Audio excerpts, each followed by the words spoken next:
السلام علیکم ورحمۃ اللہ وبرکاتہ۔ الحمد للہ رب العالمین والصلاة والسلام علی اشرف الانبیاء والمرسلین نبینا محمد وعلی آلہ وصحبہ اجمعین، اما بعد۔ اعوذ باللہ من الشیطان الرجیم، بسم اللہ الرحمن الرحیم۔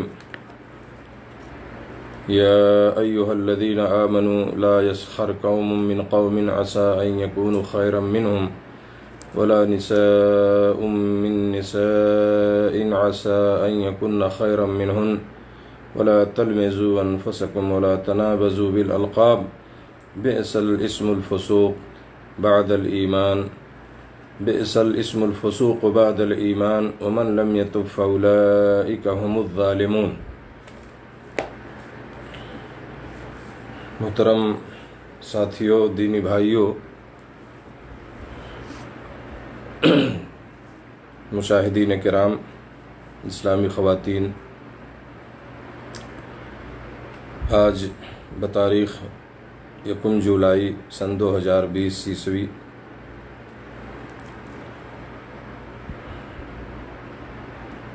آپ حضرات کی خدمت میں حاضری کا موقع ملا ہے، اور جیسا کہ آپ کو معلوم ہے کہ یہ درس کا سلسلہ جو چل رہا ہے، الحمدللہ اللہ رب العالمین کی توفیق اور اس کے فضل و کرم سے ان دروس سے کافی فائدہ ہو رہا ہے۔ الحمدللہ لوگ مستفید ہو رہے ہیں۔ اللہ رب العالمین ہمیں زیادہ سے زیادہ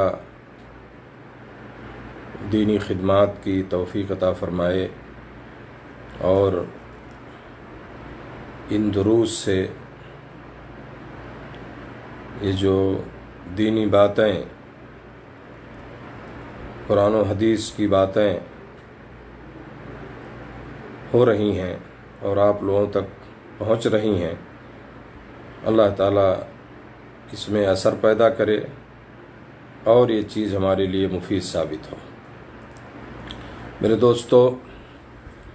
میں آج سورہ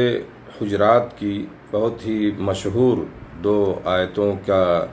کے تعلق سے کچھ باتیں عرض کروں گا، ان کی تفسیر اور تھوڑی سی ان کی تشریح اور وضاحت۔ اور دونوں آیتیں ایسی ہیں کہ جن کا ہماری زندگی سے بڑا گہرا تعلق ہے۔ اس میں ہمارے اخلاق کا بیان ہے، جو ہمارے اندر جو چیزیں ہیں وہ اخلاق سے ان کا تعلق ہے، ویوہار سے ان کا تعلق ہے، کس طرح سے ہم اپنی زندگی گزار رہے ہیں اور کون سی چیزیں ہمارے اندر نہیں ہونی چاہیے، ہمیں کیا کرنا چاہیے، ہے نا۔ وہ ایک ایسی چیزیں ہیں، باتیں ہیں وہ جو بالکل جن سے ہمارا بڑا گہرا تعلق ہے اور ہماری زندگی سے بہت جڑی ہوئی چیزیں ہیں وہ۔ آئیے ہم سب سے پہلے اس آیت کا ترجمہ سنتے ہیں۔ یہ آیت نمبر 11 ہے، اور انشاءاللہ 11 اور 12 2 آیتیں میں ان کی تھوڑی سی وضاحت کروں گا۔ ابھی جو میں نے آیت پڑھی ہے، یا ایھا الذین آمنوا لا یسخر قوم من قوم عسى ان یکونوا خیرا منہم، اس کا مفہوم، اس کا ترجمہ یہ ہے کہ ایمان والو،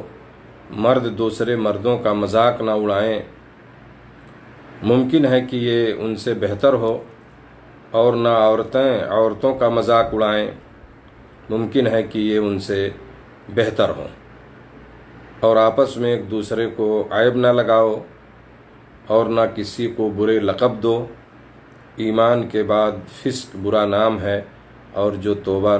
توبہ نہ کریں وہی ظالم لوگ ہیں۔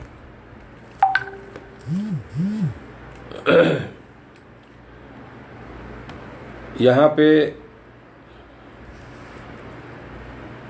آپ دیکھیے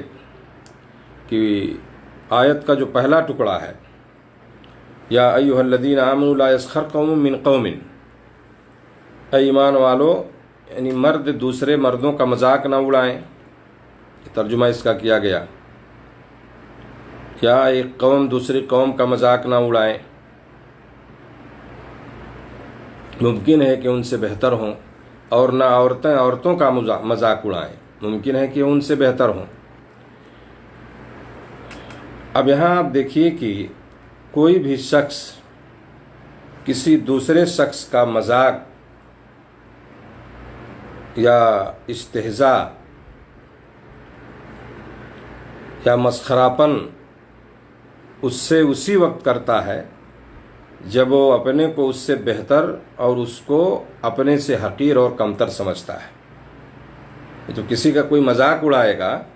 تو ظاہر سی بات ہے کہ اپنے آپ کو اس سے بہتر سمجھے گا وہ، اور دوسرے کو اپنے سے حقیر اور کمتر سمجھے گا، تبھی وہ اس کا مذاق اڑائے گا۔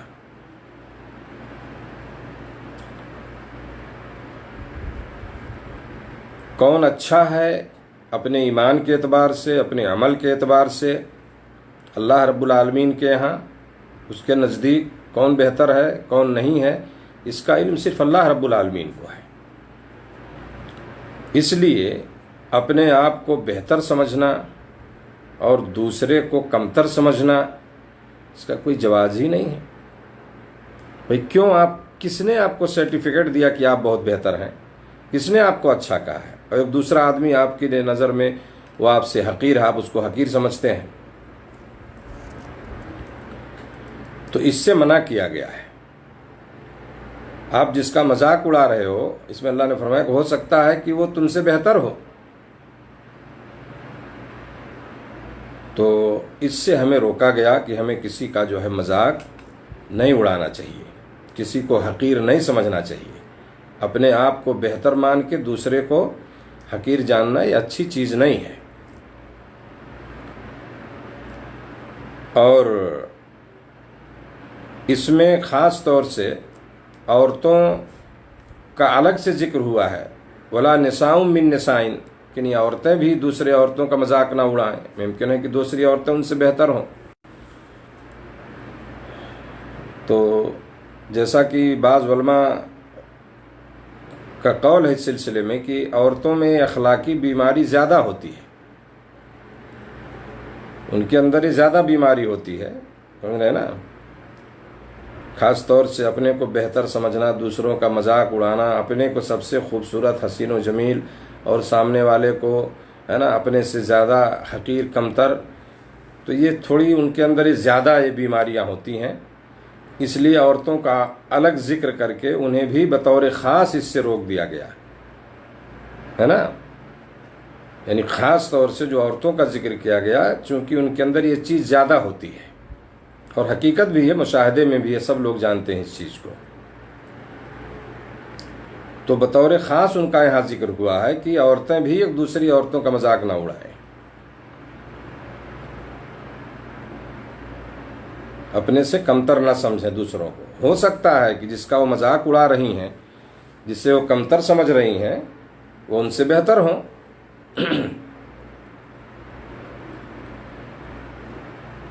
اور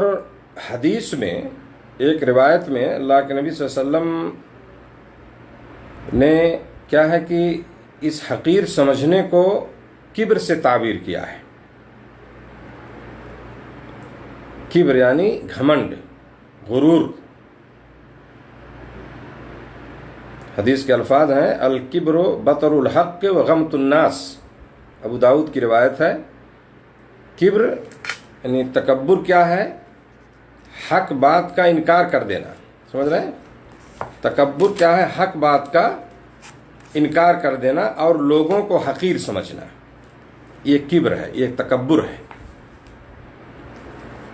تو آپ دیکھیے کہ اس حدیث میں لوگوں کو حقیر جاننے کو کیا ہے؟ کبر سے تعبیر کیا گیا ہے، اسے تکبر کہا گیا ہے۔ تو کبر اور گھمنڈ اور تکبر کیا ہے؟ اصل میں یہ ہے کہ کسی کے سامنے اگر حق بات پیش کی جائے، اس حدیث میں دونوں باتیں بتائی گئیں، تو سرکشی اور عناد کا مظاہرہ کرتے اس کا انکار کر دے۔ حق بات اگر کسی کو بتائی جائے، جیسے آج کی حالت ہے،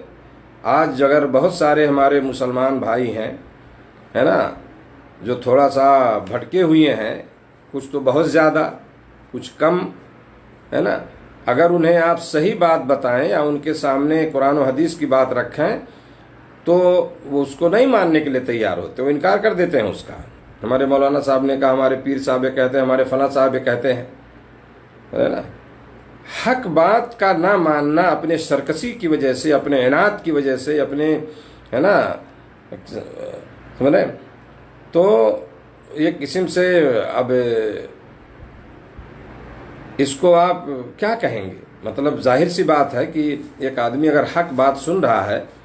اور اسے کہا جا رہا ہے کہ مطلب یہ حق بات یہ ہے، صحیح بات یہ ہے،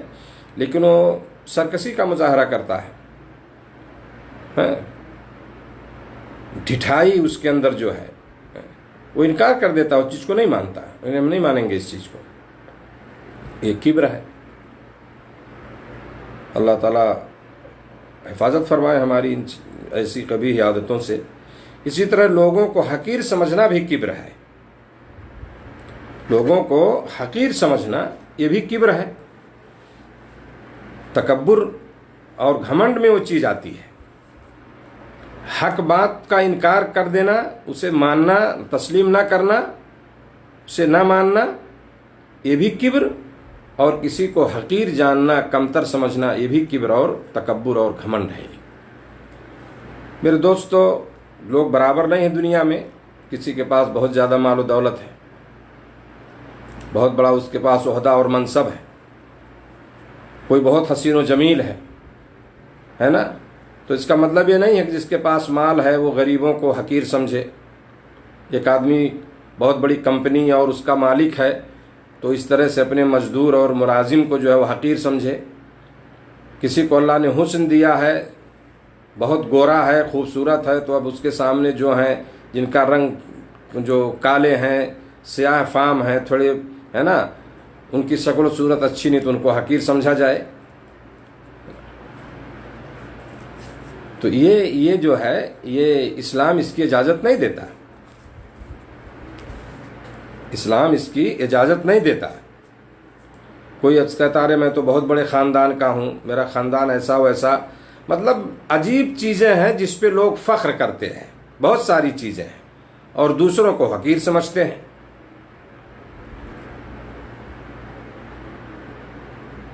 تو یہ انسان کے بس کی چیز نہیں ہے، اس کے اختیار، اس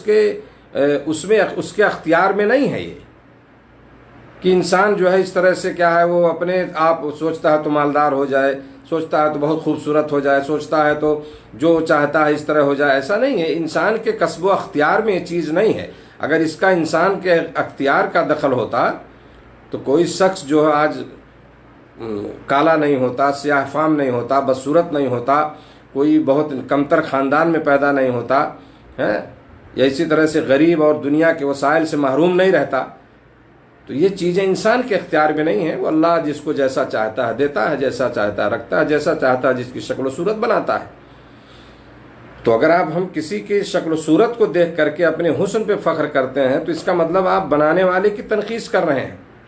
استغفر اللہ، بنانے والا اللہ رب العالمین ہے، بنانے والا اللہ رب العالمین ہے، گویا کہ اس نے اچھا نہیں بنایا، آپ اس کو حقیر سمجھ رہے ہو، تو یہ بہت بڑا عیب ہے اور یہ گناہ ہے، اس سے ہمیں بچنے کی ضرورت ہے۔ تو یہ چیزیں جو ہے، جو جس کو کچھ دنیا میں مل جائیں، چاہے مال و دولت ہو، حسن و جمال ہو، اسی طرح سے بہت بڑا پراپرٹی سرمایہ کا مالک ہو، بہت بڑے کسی بہت اونچے خاندان میں پیدا ہوا ہو، تو یہ چیزیں کوئی فخر کرنے کی چیزیں نہیں ہیں، اور نہ یہ حقارت کا سبب ہے کہ کسی کو آپ حقیر سمجھیں۔ تو اگر ایسا کوئی سمجھ رہا ہے، کوئی شخص جو ہے نا، کسی کو ان چیزوں میں سے کسی چیز کی وجہ سے اپنے آپ کو برتر سمجھتا ہے،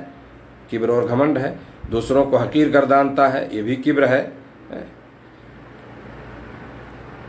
تو میرے دوستو، شریعت نے، ہمارے اسلام نے جو ہے ان چیزوں کو فضیلت اور برتری کا معیار نہیں قرار دیا ہے۔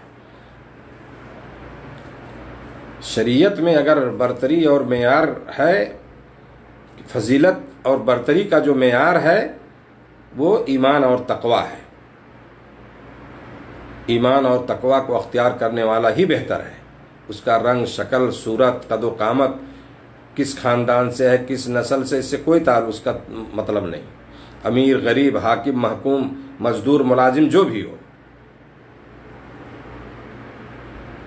اگر اس کے اندر ایمان و تقوی ہے تو الحمدللہ، اور اگر ایمان و تقوی سے خالی ہے، وہ محروم ہے، تو سمجھو سب سے بدتر انسان ہے وہ،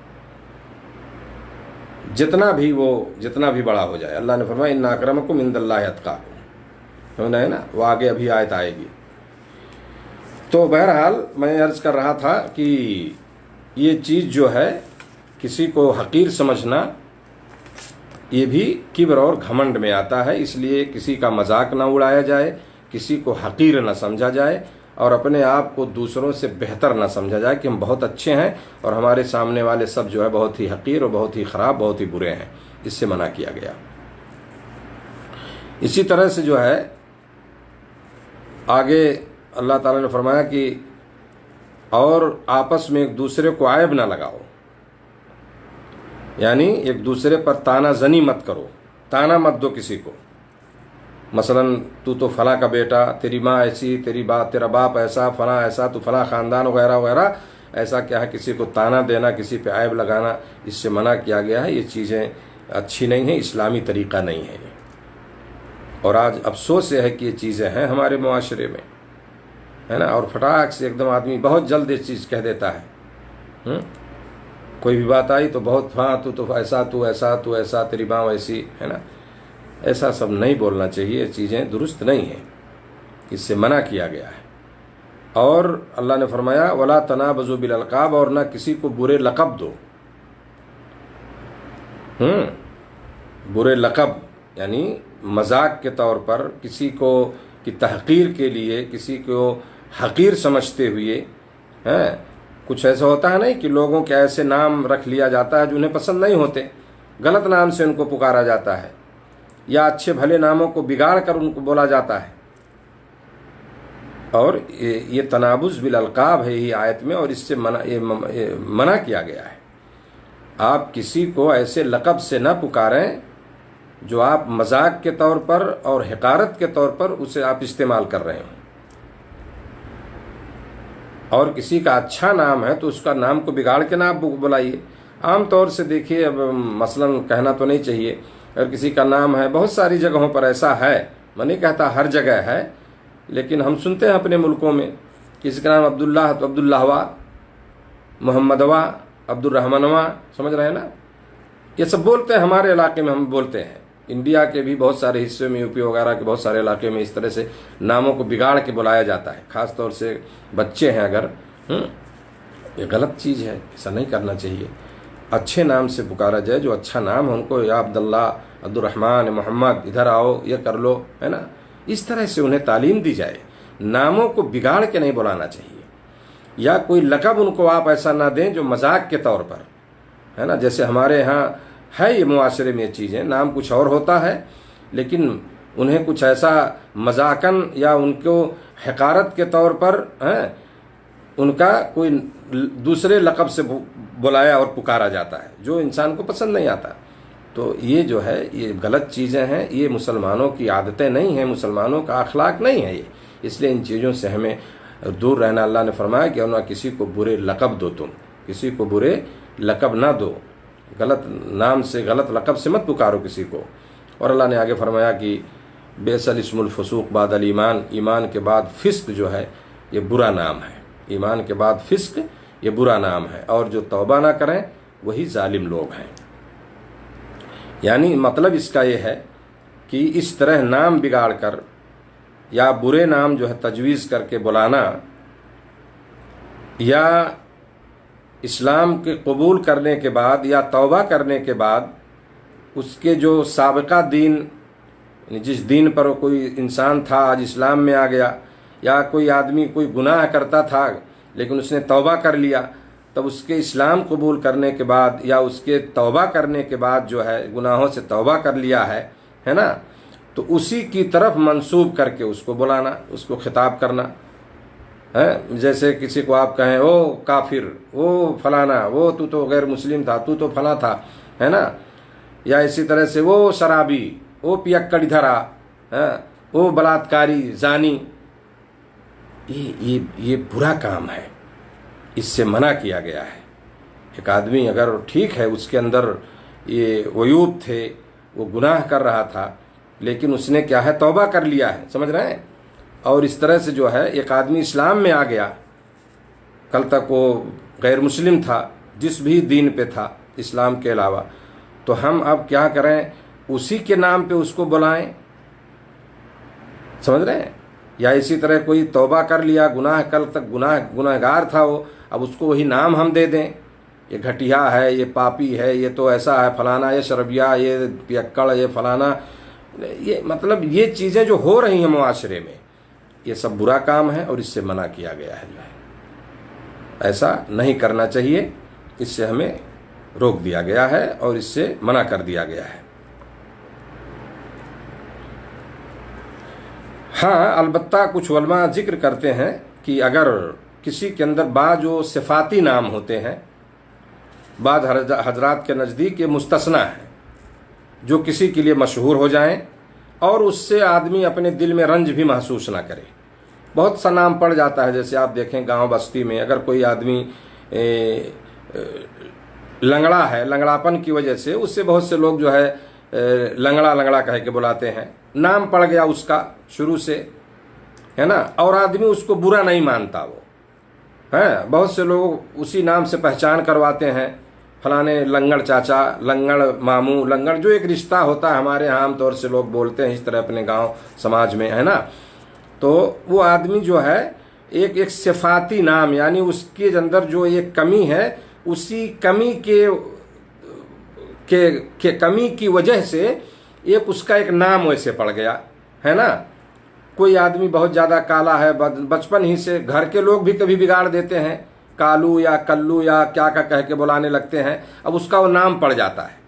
لیکن اس کو برا نہیں محسوس کرتا ہے۔ تو اگر ایسا کسی کا نام پڑ گیا یا لوگ اس کو بلا رہے ہیں یا اسے رنج اور تکلیف نہیں ہو رہی ہے، یہ کہ اس کا نام ہی ایسے پڑ گیا ہے، تو اس میں کوئی حرج نہیں، اگر کوئی اس کو اس طرح بلا دے رہا تو کوئی حرج نہیں۔ لیکن اگر وہ برا مانتا ہے، اس کا نام نہیں ہے لیکن ہم اس کو، اب ایک آدمی لنگڑا ہے تو اس کو ہم لنگڑا کہہ کے بلائیں، کوئی ایک آدمی اندھا ہے تو اس کو ہم کانا کہہ کے بلائیں، تو اس سے منع کیا گیا، یہ چیز درست نہیں۔ لیکن اگر اس کا نام پڑ گیا اور وہ لوگ اس کو بلا رہے ہیں اسی طرح سے، اسے تکلیف اس سے محسوس نہیں ہو رہی ہے نا، اس کو برا نہیں مانتا ہے، تو بعض علماء نے ذکر کیا کہ اس طرح سے کوئی اس میں حرج نہیں ہے، چونکہ اس کے یہ صفاتی ناموں میں سے ہے، اس کا نام ایک پڑ گیا ہے۔ تو بہرحال اس سے معلوم ہوا کہ ہمیں کیا ہے کہ لوگوں کا مذاق نہیں اڑانا چاہیے، چاہے مرد ہوں یا عورتیں ہوں، کسی میں عیب نہیں لگانا چاہیے، اس کے خاندان یا اسی طرح اس کے تانا دینا اس کو، اور اسی طرح سے جو ہے برے القاب سے پکارنا، ان چیزوں سے منع کیا گیا اس آیت میں، سمجھ رہے ہیں۔ آگے والی جو آیت ہے میرے دوستو، وہ بھی بہت اہم آیت ہے۔ اللہ تعالیٰ نے فرمایا یا ایھا الذین آمنوا اجتنبوا کثیرا من الظن ان بعض الظن اسم ولا تجسسوا ولا یغتب بعضکم بعضا ایحب احدکم ان یاکل لحم اخیہ میتا فکرہتموہ واتقوا اللہ ان اللہ تواب الرحیم۔ میرے دوستو، اللہ تعالیٰ نے فرمایا اس آیت میں، اے ایمان والو، بہت بدگمانیوں سے بچو، اجتنبوا کثیرا من الظن، بہت بدگمانیوں سے بچو، یقین مانو کہ بعض بدگمانیاں گناہ ہیں، ولا تجسسوا، اور تم میں سے کوئی کسی اور تم کیا ہے بھید نہ ٹٹولا کرو، اور نہ تم میں سے کوئی کسی کی غیبت کرے۔ کیا تم میں سے کوئی بھی اپنے مردہ بھائی کا گوشت کھانا پسند کرتا ہے؟ تم کو اس سے گھن آئے گی، تم اس کو ناپسند کرو گے، اور اللہ سے ڈرتے رہو، بے شک اللہ تعالیٰ توبہ قبول کرنے والا مہربان ہے۔ اب آئیے اس کی ایک ایک آیتوں کو دیکھتے ہیں، آیت کے ٹکڑوں کو۔ پہلے آیت کا پہلا ٹکڑا ہے یا ایھا الذین آمنوا اجتنبوا کثیرا من الظن ان بعض الظن اثم، بدگمانیوں سے بچو اور یقین مانو کہ بعض بدگمانیاں گناہ ہیں۔ ظن جو آیا یہاں قرآن میں، ظن کے معنی ہے گمان کرنا، ظن مانے گمان کرنا، کسی کے بارے میں کوئی چیز سوچنا جو ہے، مطلب یہ ہے کہ اہل خیر، اسی طرح سے جو متقی لوگ ہیں ان کے بارے میں ایسے گمان رکھنا جو بے اصل ہوں اور تہمت کے ضمن میں آتے ہوں، بہتان کے ضمن میں آتے ہوں، اسی لیے اس کا ترجمہ بدگمانی کیا جاتا ہے۔ ظن کا مطلب اصل گمان، کوئی کسی کے بارے میں آپ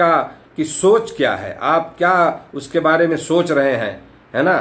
یعنی ایسی سوچ جو بے اصل ہو، اس کی کوئی اصل نہیں ہے، کچھ ایسی چیز آپ سوچ لیتے ہیں جس کی کوئی حقیقت نہیں ہے، اور وہ چیز کیا ہے، تہمت اور بہتان کے ضمن میں آ جاتی ہے، کیونکہ آدمی کے اندر وہ چیز ہے ہی نہیں، تو گویا کہ آپ نے برا سوچا اس کے بارے میں، تو یہ برا گمان ہو گیا،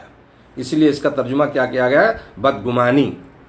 اجتنبوا کثیرا من الظن، یعنی تم بدگمانیوں سے بچو، کا ترجمہ جو ہے بدگمانی کیا جاتا ہے، یعنی بدگمانی سے بچو، کسی کے بارے میں برا گمان مت رکھو، کیونکہ یہ بعض تمہارا جو یہ ظن ہے، تمہاری جو سوچ ہے، یہ بدگمانیاں، یہ گناہ ہیں۔ اور میرے دوستو، اس کو حدیث میں اکذب الحدیث کہا گیا ہے، سب سے بڑا جھوٹ۔ ایاکم الظن فإن الظن اکذب الحدیث، اللہ کے نبی صلی اللہ علیہ وسلم نے فرمایا، بخاری کی روایت ہے نا، مسلم میں بھی ہے، کہ تم خبردار، تم برے بدگمانیوں سے بچو، کیونکہ بدگمانی جو ہے یہ سب سے بڑا جھوٹ ہے۔ آپ بتائیے، اللہ کے نبی صلی اللہ علیہ وسلم نے کیا کہا اس کو، یہ سب سے بڑا جھوٹ ہے، اور حقیقت یہ ہے کہ وہ جھوٹ ہی ہے، ہوتا ہے وہ۔ کسی کے بارے میں آپ برا گمان کرتے ہو، خود آپ نے فیصلہ کر لیا کسی کے بارے میں، وہ آدمی ایسا ہے، کہاں سے وہ مکان بنا رہا ہے، کہاں سے اس نے کپڑا خریدا،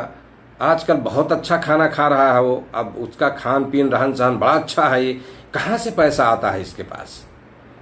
سمجھ رہے ہیں نا؟ آپ بلا وجہ ہے گنہگار ہو رہے ہیں، آپ اس کے بارے میں بدگمانی پیدا ہو گئی آپ کے ذہن میں، اور حقیقت کچھ اور ہے، آپ سوچتے کچھ اور ہے۔ اور یہ عادت ہے میرے دوستو ہمارے معاشرے میں آج بہت زیادہ، اور لوگوں کو اپنے سے زیادہ دوسروں کے بارے میں بڑی فکر ہوتی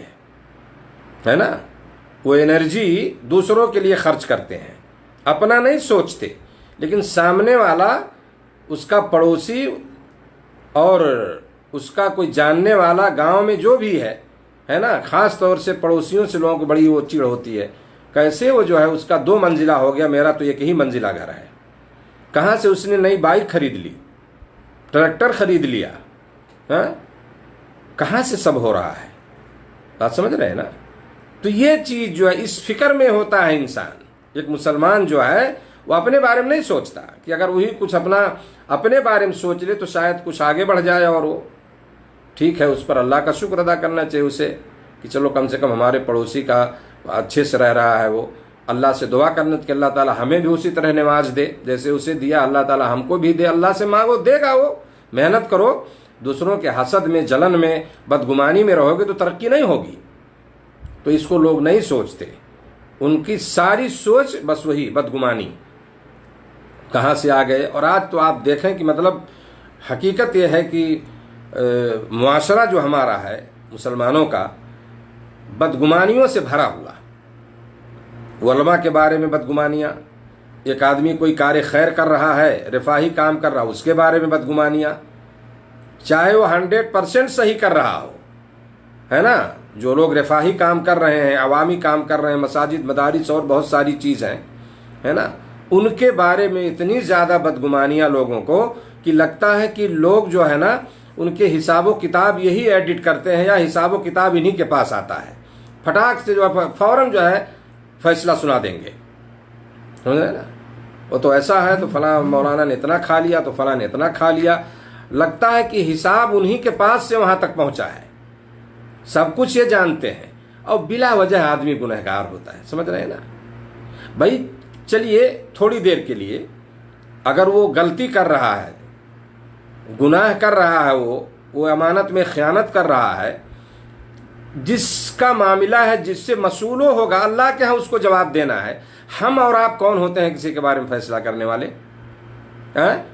خیانت کا، بددیانتی کا سرٹیفکیٹ دینے والے ہم لوگ کون ہیں؟ کس نے ہمیں اختیار دیا ہے؟ اس کا اور اللہ کا معاملہ ہے۔ وہ غلطی کرے گا، سمجھ رہے ہیں، سزا اس کو ملے گی، اللہ کے ہاں سب کو جانا ہے۔ تو ہم کیوں اپنی عاقبت کو خراب کریں کسی کے لیے؟ تو آج میرے دوستو یہ عام چیز، ایک عام بیماری ہو گئی ہے کہ جو بھی آدمی، اگر کوئی اگر ایک آدمی آگے بڑھ کے کوئی نیک کام کرنا چاہے تو ہمارے ہی بھائی لوگ جن کے لیے وہ کر رہا ہے نا، ایک چیز تمہارے ہاں نہیں تھی، اس نے دے دیا تم کو، وہ کیا کر رہا اس سے ہم کو مطلب نہیں ہے۔ ایک چیز تمہیں مل گئی، تمہیں ایک مدرسہ مل گیا، تمہیں مسجد مل گئی، تمہیں بہت ساری اور چیزیں مل رہی ہیں، تو تم اس کے حساب کتاب کے پیچھے پڑ جاتے ہو اور برا گمان کرتے ہو اس کے بارے میں۔ تو آج یہ اسی لیے ہماری قوم میرے دوستو ترقی نہیں کر رہی ہے۔ یہی وجہ ہے، سب سے بڑی وجہ یہ ہے کہ ہم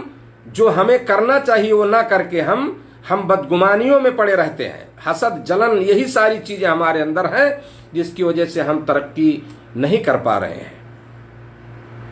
آج دوسری قومیں بہت آگے نکل جاتی ہیں، بزنس، تجارت، ساری چیزیں، ہم وہی ہیں۔ یہ فلاں مولوی ایسا، تو فلاں ایسا، تو فلانا ایسا، تو یہ ویسا، تو وہ ویسا، یہی رات دن ہمارا مشغلہ ہے۔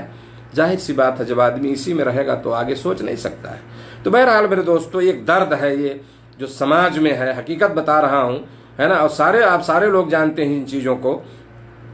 تو یہ بہت ہی کیا ہے، کمی ہے ہمارے اندر، اور میرے دوستو یہ گناہ ہے، اور اس کو اللہ کے نبی صلی اللہ علیہ وسلم نے سب سے بڑا جھوٹ کہا ہے۔ تو اللہ نے فرمایا کہ ایمان والو تم بہت بدگمانیوں سے بچو، اور یقین مانو بعض بدگمانیاں گناہ ہیں۔ تم غلط سوچ لو گے کسی کے بارے میں، برا خیال کرو گے، کہیں جا کے بیان کرو گے، بات کرو گے، ہے نا، تو حالانکہ وہ آدمی کے اندر وہ چیز نہیں ہے جو تم گمان کر رہے ہو، تو تم گنہگار ہوگے، کوئی تمہارا فائدہ کچھ بھی نہیں ہوگا۔ تو آگے اللہ تعالیٰ نے فرمایا کہ ولا تجسسوا، اور بھید نہ ٹٹولا کرو، اور بھید نہ ٹٹولا کرو، سمجھ رہے ہیں؟ جاسوسی جو ہے، ایک بات اور میں بتا دوں آپ کو اس سلسلے میں بدگمانی کے تعلق سے، کہ فسق و فجور میں بہت سارے لوگ جو مبتلا ہوتے ہیں، آدمی فسق کر رہا ہے، یعنی گناہ پہ گناہ کر رہا ہے نا، نماز نہیں پڑھتا، روزہ نہیں رکھتا، اسی طرح سے اور بہت سارے اس کے ظاہر ہے، مطلب یہ چیزیں سب لوگ جانتے ہیں۔ تو ان کے گناہوں کی وجہ سے اور ان کے گناہوں پر بدگمانی رکھنا، یہ وہ بدگمانی نہیں ہے جسے گناہ کہا گیا ہے اور جس سے بچنے کی تاکید کی گئی ہے، یہ اس میں شامل نہیں ہے۔ ایک آدمی کھلم کھلا جو ہے دارو پی رہا، آپ دیکھ رہے ہیں تو آپ کہہ رہے ہیں کہ یار یہ تو دارو پی رہا ہے، تو شرابی ہے، تو یہ بدگمانی نہیں ہوئی۔ ایک آدمی روزہ نہیں رکھتا، آپ دیکھتے ہیں کہ روزہ کھا رہا ہے، دن میں گھوم رہا ہے، تو یار یہ تو غلط کر رہا ہے، یہ تو فسق و فجور میں مبتلا ہے، تو یہ بدگمانی نہیں ہوئی، کیونکہ یہ اس کا گناہ جو ہے آپ دیکھ رہے ہیں اور سامنے وہ چیز ہے، اس میں کوئی مسئلہ نہیں ہے۔ تو یہ جو ہے ایسے جو گناہ جو لوگ مبتلا ہیں ایسے گناہوں میں، فسق و فجور میں، اور ان کے گناہ کی وجہ سے لوگ دیکھ رہے ہیں ان کو کہ وہ گناہ کر رہے ہیں، تو اس پہ بدگمانی رکھنا، یہ بدگمانی، یہ گناہ والی بدگمانی نہیں ہے، کیونکہ وہ تو کر رہا ہے، وہ چیز معلوم ہے، بالکل ظاہر ہے۔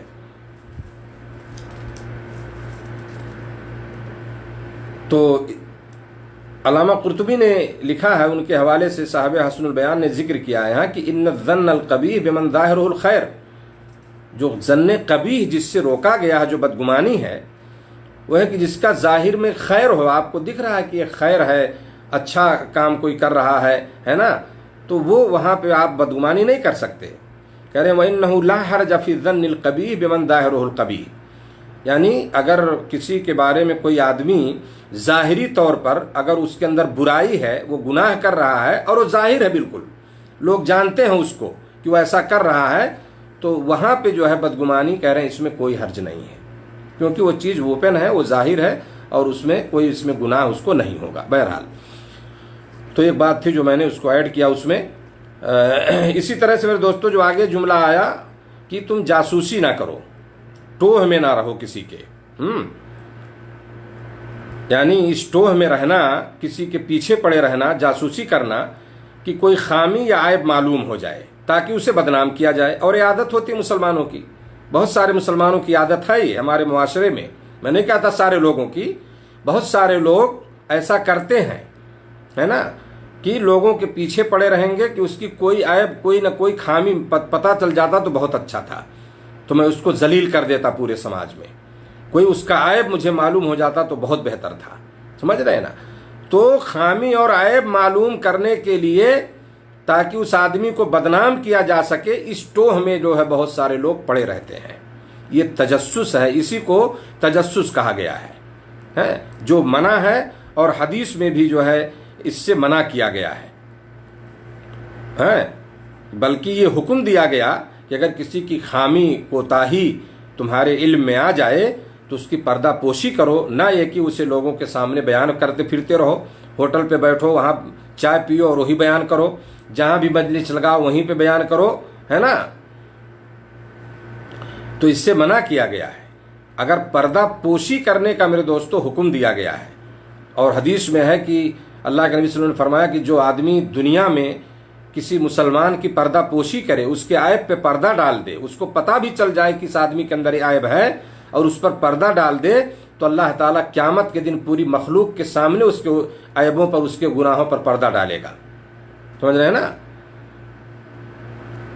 تو اس سے میرے دوستو منع کیا گیا کہ ہم کسی کی جاسوسی کریں، کسی کے ٹوہ میں رہیں، ہے نا، اور کوشش ہونی چاہیے کہ مسلمانوں کے عیبوں پر پردہ ڈالا جائے، ہے نا، اس کو بیان نہ کیا جائے کہیں، اور اس کا فائدہ ہوا کہ اللہ تعالیٰ جو ہے قیامت کے دن اس کے عیب پر پردہ ڈالے گا۔ اور اسی طرح سے آگے اللہ نے فرمایا کہ وَلَا يَغْتَب بَعْضُكُم بَعْضًا، اور نہ تم میں سے کوئی کسی کی غیبت کرے، نہ تم میں سے کوئی کسی کی غیبت کرے۔ غیبت کے بارے میں اللہ کے نبی صلی اللہ علیہ وسلم نے فرمایا، مسلم شریف کی روایت ہے، ابو ہریرہ رضی اللہ تعالیٰ عنہ حدیث کے راوی ہیں، آپ نے پوچھا صحابہ سے اتدرون ما الغیبہ، صحابہ سے آپ نے پوچھا کہ کیا تم جانتے ہو غیبت کیا ہے؟ تو ان لوگوں نے کہا اللہ اور اس کے رسول زیادہ جانتے ہیں۔ تو آپ صلی اللہ علیہ وسلم نے فرمایا قال ذکرک اخاک بما یکرہ، یعنی تمہارے بھائی، تم اپنے بھائی کے بارے میں ایسی چیز تم بیان کرو جو وہ ناپسند کرتا ہو، اسے پسند نہیں ہے، اور تم اس چیز کو بیان کرتے ہو، یہ غیبت ہے۔ تو آپ سے پوچھا گیا قیل افرأیت ان کان فی اخی ما اقول، یعنی اگر جو میں بیان کرتا ہوں، صحابہ نے کہا کہ اللہ کے نبی صلی اللہ علیہ وسلم اگر وہ چیز جو میں کہہ رہا ہوں وہ میرے بھائی کے اندر موجود ہے، یعنی وہ عیب یا کمی ہے اس کے اندر، یا جو بھی چیز ہے، تو اگر یہ موجود ہو تو آپ نے فرمایا ان کان فیہ ما تقول فقد اغتبتہ،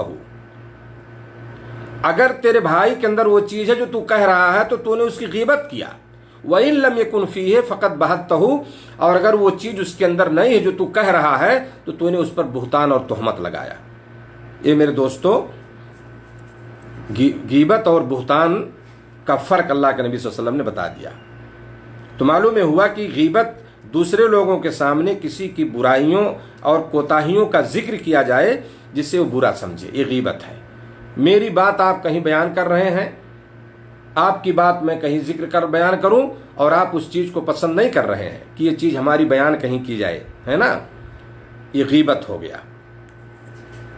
اور اگر اس کی طرف ایسی باتیں منسوب کی جائیں جو اس کے اندر موجود ہی نہیں ہیں، ایک آدمی شراب نہیں پیتا، دارو نہیں پیتا، چوری نہیں کرتا، وہ زناکار نہیں ہے، اور اس کے اندر یہ ساری چیزیں اس کی طرف منسوب کر دی جائیں کہ فلاں تو ایسا ہے یار، وہ تو دارو پیتا ہے، وہ تو زناکار ہے، وہ تو فلاں کرتا ہے، چوری کرتا ہے، یہ کر دنیا بھر کا، اور اس کے اندر یہ چیزیں نہیں ہیں، تو یہ بہتان اور یہی تہمت ہے، سمجھ رہے ہیں نا۔ اور اپنی اپنی جگہ دونوں بڑے جرم ہیں، بہتان بھی اور تہمت بھی، سمجھ رہے ہیں۔ تو یہ چیز میرے دوستو آج عام ہے ہمارے معاشرے میں، غیبت کرنا۔ تو غیبت یہ ہے کہ آدمی اس کی کوتاہی کمی کو لوگوں کے سامنے بیان کرے جو آدمی پسند نہیں کرتا، وہ برا سمجھتا ہے کہ یار میری چیز کیوں لوگوں کے سامنے بیان کیا جائے، تو وہ غیبت ہے، اور اس سے ہمیں بچنے کی ضرورت ہے۔ افسوس یہ ہے کہ آج یہ چیز ہمارے معاشرے میں ہے، سمجھ میں دوستو ہمارے اندر یہ چیزیں موجود ہیں، ان سے بچنے کی ضرورت ہے۔ تو اللہ نے کہا کہ تم میں سے کوئی کسی کی غیبت نہ کرے۔ آگے اللہ نے فرمایا کہ کیا تم میں سے کوئی بھی اپنے مردہ بھائی کا گوشت کھانا پسند کرتا ہے؟ تم کو اس سے گھن آئے گی، یعنی تم اس کو ناپسند کرو گے، ہے نا؟ یعنی کسی مسلمان بھائی کی کسی کے سامنے برائی بیان کرنا، یعنی غیبت کے تعلق سے ہے یہ، کسی مسلمان بھائی کی کسی کے سامنے برائی بیان کرنا ایسے ہی ہے جیسے مردار بھائی کا گوشت کھانا۔ مردار بھائی کا گوشت کھانا، مردار بھائی کا گوشت کھانا تو کوئی پسند نہیں کرتا، کون پسند کرے گا؟ اللہ نے خود کہا کہ فَكَرِهْتُمُوهُ أَيُحِبُّ أَحَدُكُمْ أَن يَأْكُلَ لَحْمَ أَخِيهِ مَيْتًا فَكَرِهْتُمُوهُ، تم نہیں پسند کرو گے اس چیز کو کہ تم اپنے مردار بھائی کا گوشت کھاؤ، اس کو تو کوئی پسند نہیں کرتا۔ لیکن غیبت لوگوں کی بڑی مرغوب غذا ہے، بڑی پسندیدہ ڈش ہے، وہ مرغوب کھانا ہے ان کا۔ جب تک کچھ تو ایسے ہیں جب تک کسی کی غیبت کر نہیں لیں گے ان کو سکون تسلی نہیں ہوتی، صبح سے شام تک جو ہے یہی مشغلہ، یہی معمول بہت سارے لوگوں کا، سمجھ رہے ہیں نا؟ تو میرے دوستو، کیونکہ ہم سمجھتے نہیں ان چیزوں کو، مسلمان ہو جانا، اسلامی نام رکھ لینا اور اسلام کو نہ سمجھنا بڑے دکھ کی بات ہے۔ اور ایسی اخلاقیات کی چیزیں جن کا بہت گہرا تعلق ہے میرے دوستو ہماری زندگی سے، اور اس کا گناہ بہت زیادہ ہے، اور اس چیز کو ہم لوگ نہیں سمجھنا چاہتے، نہ سمجھتے ہیں۔ آگے اللہ نے فرمایا کہ اور اللہ سے ڈرتے رہو، بے شک اللہ توبہ قبول کرنے والا مہربان ہے، ان اللہ تواب الرحیم۔ تو میرے دوستو یہ دو آیتیں تھیں جن کی میں نے تھوڑی سی تفسیر اور تھوڑی سی تشریح کی جو ہے، اور حقیقت یہ ہے کہ ان کا ہماری زندگی سے بڑا گہرا تعلق ہے، اور آئے دن یہ چیزیں ہم دیکھتے رہتے ہیں ہمیشہ ہمارے معاشرے اور سماج میں کہ یہ چیزیں ہو رہی ہیں، چاہے وہ غیبت ہو، چاہے کسی کی جاسوسی، کسی کے ٹوہ میں پڑے رہنا ہو، کسی پر تہمت لگانا ہو، کسی کو حقیر و ذلیل سمجھنا ہو، یہ ساری چیزیں آج ہمارے اندر موجود ہیں۔ اور سب سے بڑی چیز جو ہے بدگمانی اور یہ غیبت تو عام ہو چکی ہے۔ ان چیزوں سے بچنے کی ضرورت ہے، ہم بلا وجہ اپنے آپ کو گنہگار نہ کریں، ہے نا؟ اپنے آپ کو بچائیں، تقوی اختیار کریں، سمجھ رہے ہیں نا؟ متقی بننے کی کوشش کریں، اللہ کا خوف، اس کا ڈر اپنے اندر لائیں، اپنے آپ کو اپنی اصلاح کریں، اپنے اخلاق کو بہتر بنائیں، تاکہ دنیا میں بھی لوگ آپ کی عزت کریں، اور مرنے کے بعد جو ہے آپ کو دوسری زندگی، سمجھ رہے ہیں نا، آخرت میں بھی جو ہے آپ کے لیے وہ چیز فائدہ مند ہو، اور آپ کے لیے کیا ہے وہاں پہ کامیابی ہو سکے، سمجھ رہے ہیں؟ ہمیں اس ٹوہ میں رہنا چاہیے، نہ کہ دوسروں کے عیب ٹٹولنے کے ٹوہ میں رہنا چاہیے۔ ہمیں اس کی فکر کرنی چاہیے کہ ہماری دنیا میں بھی اللہ جب تک رکھے، عزت کے ساتھ رکھے، اور جب ہماری موت ہو آخرت میں اللہ ہمیں کامیابی عطا فرمائے، سمجھ رہے نا؟ یہ سب سے بڑی چیز ہے میرے دوستو۔ تو آج افسوس یہ ہے کہ یہ چیزیں ہمارے معاشرے میں ہیں، بہت سارے ہمارے بھائی جو ان چیزوں کو نہیں سمجھتے، بہت سمجھیے اس کو معمولی سمجھتے ہیں لوگ، لوگوں کی غیبت کر دینا، بہتان تہمت لگا دینا، ہے نا؟ اپنے سامنے لوگوں کو حقیر سمجھنا کہ میں تو بہت مالدار، بہت پیسے والا، بہت حسین و جمیل، ہے نا؟ ہمارے سامنے جو کام کرنے والے مزدور، یہ ان کی کوئی حیثیت نہیں۔ یہ ساری چیزیں میرے دوستو اسلامی طریقہ نہیں ہے۔ سب سے بہتر انسان اللہ کے نزدیک وہ ہے میرے دوستو۔ اللہ نے فرمایا آگے آیت میں کہ ان اکرمکم عند اللہ اتقاکم، اللہ کے نزدیک تم میں سب سے باعزت وہ ہے جو سب سے زیادہ ڈرنے والا ہے، میں نے نا، جو متقی ہے، جس کے اندر تقوی ہے، وہی اللہ کے نزدیک سب سے بہتر ہے۔ تو یہ چیز ہم اختیار کریں اور اللہ کے نزدیک بہتر بنیں۔ اللہ تعالیٰ سے دعا کہ اللہ تعالیٰ ہم تمام لوگوں کو ان باتوں پر عمل کی توفیق دے، اور جو باتیں ان دونوں آیتوں میں بیان کی گئی ہیں، جو کمیاں ہیں ہمارے اندر، ہمارے معاشرے میں، اللہ تعالیٰ ہم سب کو اس کی اصلاح کی توفیق دے، اور ہمیں کیا ہے ان چیزوں سے اللہ تعالیٰ ہمیں ہماری حفاظت فرمائے، اور یہ چیزیں، یہ برائیاں ہمارے اندر نہ آنے پائیں۔ ہمیں اللہ سے دعا بھی کرنی چاہیے، اس کی توفیق بھی مانگنی چاہیے۔ جزاکم اللہ خیراً، اللہ آپ لوگوں کو جزائے خیر دے، اور جو لوگ اس سے جڑے اور اس کو آپ شیئر کریں، اور تاکہ یہ فائدہ لوگوں کو زیادہ سے زیادہ ہو، اور انشاءاللہ اس میں بھی آپ کو اجر ہوگا۔ وجزاکم اللہ خیرا، والسلام علیکم ورحمۃ اللہ وبرکاتہ۔